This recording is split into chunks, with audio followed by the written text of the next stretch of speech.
Atenção! Começa agora uma teleaula de História do Ensino Médio. Você vai assistir a teleaula de número 27. Bons estudos! Tempo de Revoluções. Este é o nome da unidade 4 de História do telecurso. Nessas teleaulas vamos acompanhar o que acontecia na Europa e na América entre o final do século XVIII e a primeira metade do século XIX. Um momento de grandes agitações, onde se realizaram grandes movimentos de crítica e contestação, e a efetiva derrubada do sistema colonial e do antigo regime. Também foi o momento de surgimento dos ideais de liberdade e igualdade, e da afirmação da burguesia como classe social dominante pela Revolução Industrial, através do Iluminismo e das revoluções liberais. Tempo de revoluções refere-se aos processos de luta pela autonomia política e por uma nova ordem social, a ordem liberal burguesa, que marca o fim da Idade Moderna e o início da época contemporânea.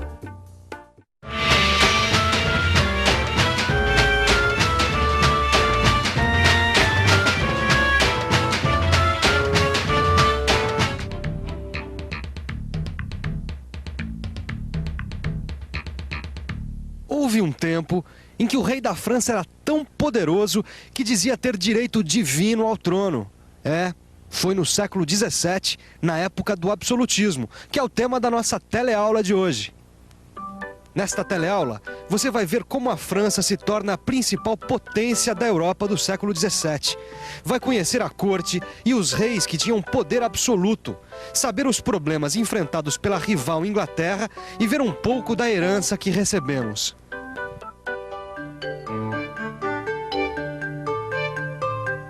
Uma das maiores potências do século XVII foi a França, exatamente o país europeu que estava em situação mais caótica no final do século XVI. As guerras contra os Habsburgos, que governavam a Espanha e o Sacro Império Germânico, tinham esgotado a França. E internamente as lutas entre católicos e protestantes arruinavam o país. Em 1598, o Edito de Nantes põe fim às guerras religiosas na França. Com a pacificação religiosa, o rei Henrique IV recupera a economia da França, incentivando a instalação de fábricas e manufaturas, diminuindo os impostos para os camponeses, construindo estradas e pontes. Em 1610, o rei Henrique IV é assassinado. Em 1617, sobe ao trono seu filho Luís XIII. Até Luís XIII ter idade para assumir o trono, quem governa é sua mãe, Maria de Médicis. Ela acaba expulsa do reino por um ministro que marca o reinado de seu filho e a história da França, o cardeal Richelieu, arquiteto do absolutismo francês.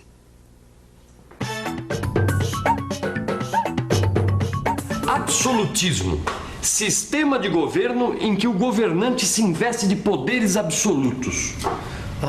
Então foi a política do cardeal Richelieu que fez com que o rei Luís XIII tivesse poderes absolutos. Exatamente. Agora eu fico pensando, como ele fez isso? Richelieu criou um corpo de inspetores para vigiar a nobreza, acabou com a força militar dos protestantes e reorganizou o exército francês. E fez alianças com outros países europeus contra os Habsburgos, que governavam a Espanha e o Sacro Império Germânico. O absolutismo contava com o apoio da burguesia, também interessada em manter a nobreza sob controle e ter o caminho livre para o comércio. E para o comércio da época, as colônias eram fundamentais, como bem sabia Richelieu.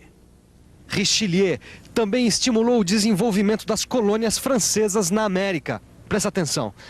A senhora sabe qual capital brasileira foi fundada pelos franceses? São Luís do Maranhão. Eu não sei, eu não me lembro. São Luís do Maranhão? Isso mesmo, muito obrigado. Na época de Richelieu, os franceses já haviam fundado São Luís no Maranhão e batizado a cidade em homenagem ao rei Luís XIII. Richelieu também elaborou a teoria do equilíbrio europeu. Dizia que nenhuma nação europeia poderia se expandir sem colocar em risco todas as outras. Só que foi exatamente o que a França fez. Em 1618, começa a Guerra dos 30 Anos. França, Dinamarca e Suécia se unem contra Fernando II e o Sacro Império.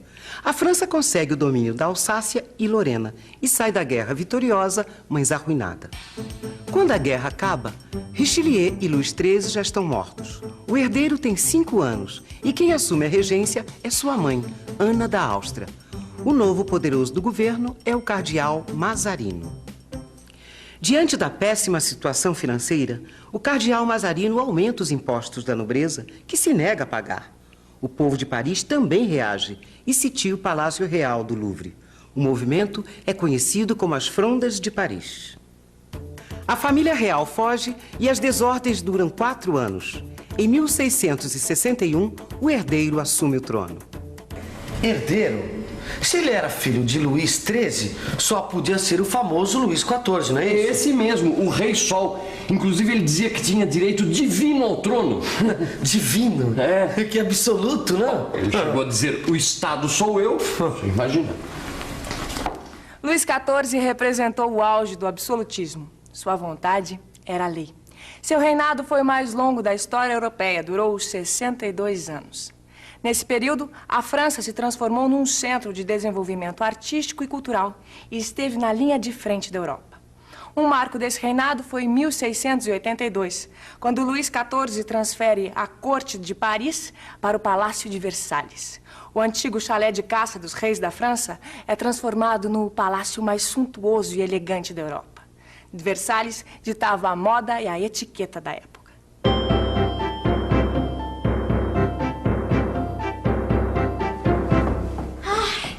Eu tô morta. Toda vez que o rei resolve dar uma festa em Versalhes é esse inferno. 188 quartos para arrumar e 2.143 janelas para limpar. E os estábulos que eu tenho que limpar, então?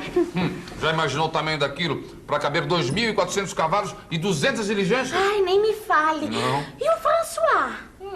Tá lá no palácio, junto com mais 385 cozinheiros cuidando do jantar. Ai, que saudades do tempo em que a corte ficava em Paris. Eu nem sei por que mudou pra cá. Como não sabe? Todo mundo sabe. Aqui, o rei controla melhor a corte e está mais protegido de atentados. Sabe o que eu ouvi ele dizendo hoje? É delicioso ser rei. Eu tive uma vontade, sabe de quê? De arrancar a peruca dele, assim. Não. Olha só. Você viu a peruca dele? Não, olha só, dá uma olhada. E o figurino, então? Olha lá. Tudo isso fazia parte da etiqueta da corte. Era uma forma de poder, essa etiqueta toda. Sei. Pra você imaginar, Gil, existia uma agenda pra ver quais os nobres que teriam a honra de ver a sua majestade dormir ou acordar. É mole? Vem cá, agora, se todo mundo ficava nessa vida, como é que a França se desenvolvia? É uma boa pergunta, viu? Como, hein? Exportando muito e importando pouco. A política econômica francesa era vender muito e comprar pouco. Assim, a França garantia uma balança comercial sempre favorável. Essa é a teoria do mercantilismo. A riqueza de uma nação se faz vendendo muito para as outras nações e comprando pouco. Quem executou essa política foi Colbert, ministro da Fazenda de Luís XIV.